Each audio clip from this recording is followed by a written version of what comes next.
Friends, എല്ലാവർക്കും നമ്മുടെ ചാനലിലേക്ക് സ്വാഗതം. ഞാൻ ഇന്ന് ഒരു സമോസയുടെ റെസിപ്പി ആയിട്ടാണ് കേട്ടോ വന്നിട്ടുള്ളത്.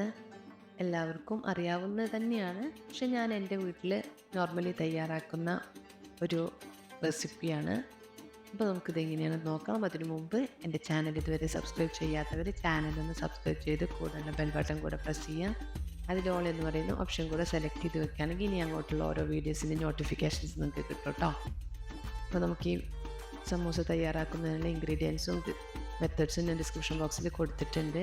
എല്ലാവരും തയ്യാറാക്കുന്നതാണ്, പക്ഷെ ഞാൻ എൻ്റേതായിട്ടുള്ള സ്റ്റൈലിൽ നമ്മൾ സമൂസയുടെ ലീഫോ അല്ലെങ്കിൽ മൈദമാവോ ഉപയോഗിച്ചിട്ടോ അല്ല നമ്മളിത് തയ്യാറാക്കുന്നത്. അതുകൊണ്ട് തന്നെ കുറച്ചുകൂടെ ഹെൽത്തിയാണ് കേട്ടോ. അപ്പോൾ നമുക്ക് വീഡിയോ കാണാം. ആദ്യം തന്നെ ഞാനൊരു പാൻ ചൂടാക്കിയിട്ട് അതിലേക്ക് ആവശ്യത്തിന് കുക്കിംഗ് ഓയിൽ ഒഴിച്ചു കൊടുക്കുന്നുണ്ട്. എന്നിട്ട് ഇവിടെ തയ്യാറാക്കി വെച്ചിട്ടുള്ള ഓരോ വെജിറ്റബിൾസും ഞാനിതിലേക്ക് ആഡ് ചെയ്തിട്ട് ഒന്ന് സോട്ട് ചെയ്തെടുക്കുന്നുണ്ട്. ഒരു 1/2 മിനിറ്റ് നേരം നമുക്കിതെല്ലാം ഒന്ന് വഴറ്റി കൊടുത്താൽ മതി കേട്ടോ, ഓരോ ഇൻഗ്രീഡിയൻസും. പിന്നെ ബീഫ് കൊണ്ടാണ് നമ്മൾ ഈ സമൂസ തയ്യാറാക്കുന്നത്.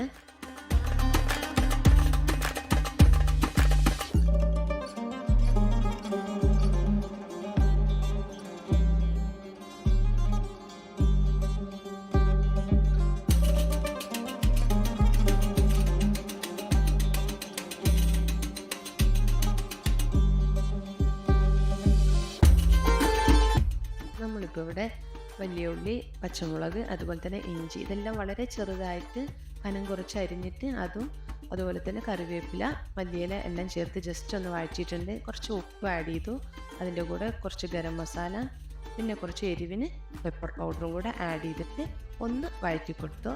ഇനി ഇതിൽ നമ്മൾ വേവിച്ച് വെച്ച ബീഫാണ്. മഞ്ഞൾപ്പൊടി, മുളക് പൊടി, മല്ലിപ്പൊടിയും അതുപോലെ ഗരം മസാല ചേർത്ത് ഉപ്പും ചേർത്ത് വേവിച്ച ബീഫ് ഒന്ന് ഉടച്ചെടുത്തിട്ട് അതും ഇതിലേക്ക് ചേർത്ത് കൊടുക്കുക. നല്ലപോലെ വഴറ്റിയതിന് ശേഷം ഇതിലത്തെ വെള്ളത്തിൻ്റെ അളവൊക്കെ ഒന്ന് പോകാൻ ഇത് പോകുന്നതിന് നമുക്കിതൊന്ന് കുറച്ച് നേരം വേവിക്കാം. ഈ സമയം നമുക്ക് സമൂസ തയ്യാറാക്കുന്നതിനുള്ള ഒരു മാവ് തയ്യാറാക്കണം. നമ്മളിവിടെ ആട്ടമാവാണ് എടുക്കുന്നത്. ചപ്പാത്തിക്ക് കുഴക്കുന്ന അതേ രീതിയിൽ ഞാൻ കുഴച്ചെടുക്കുന്നത്.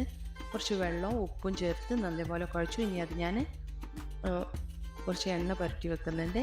ഇനി നമുക്ക് ഈ സമയം കൊണ്ട് നമ്മുടെ ബീഫ് ഈ ഒരു സമൂസയുടെ കൂട്ടൊന്ന് ഇളക്കി കൊടുക്കാൻ മറക്കരുത് കേട്ടോ. ഇനി നമുക്ക് ഓരോ ബോളുകളാക്കി എടുത്തിട്ട് നമ്മൾ ചപ്പാത്തി പരത്തിയെടുക്കുന്നത് പോലെ തന്നെ പരത്തിയെടുക്കാം.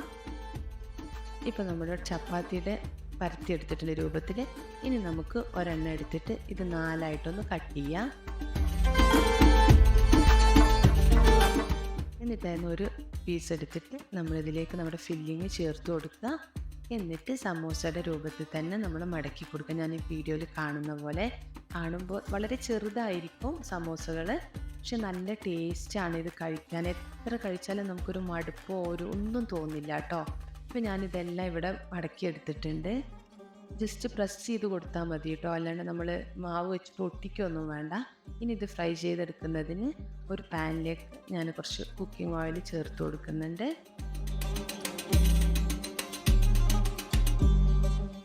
ഇപ്പോൾ ഇവിടെ എണ്ണ ചൂടായിട്ട് വരുന്ന സമയത്ത് നമുക്കിത് ഓരോന്നും ഇതിലേക്ക് ഇട്ട് കൊടുത്ത് ഫ്രൈ ചെയ്തെടുക്കാം.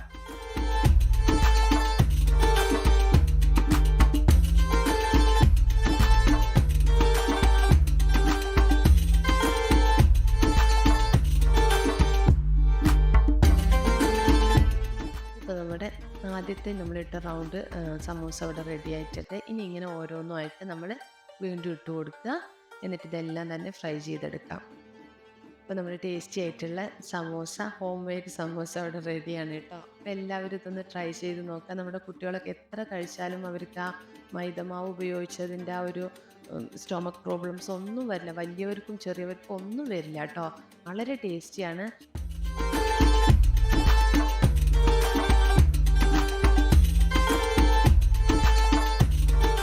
അപ്പോൾ എല്ലാവരും ഇതൊന്ന് ട്രൈ ചെയ്ത് നോക്കാം. നിങ്ങൾക്ക് വീഡിയോ ഇഷ്ടമായെങ്കിൽ എല്ലാവരും ലൈക്ക് ചെയ്യാനും ഷെയർ ചെയ്യാനും സബ്സ്ക്രൈബ് ചെയ്യാനും മറക്കരുത്. അടുത്തൊരു വീഡിയോ ആയിട്ട് വേഗം തന്നെ വരാം. Thanks for watching.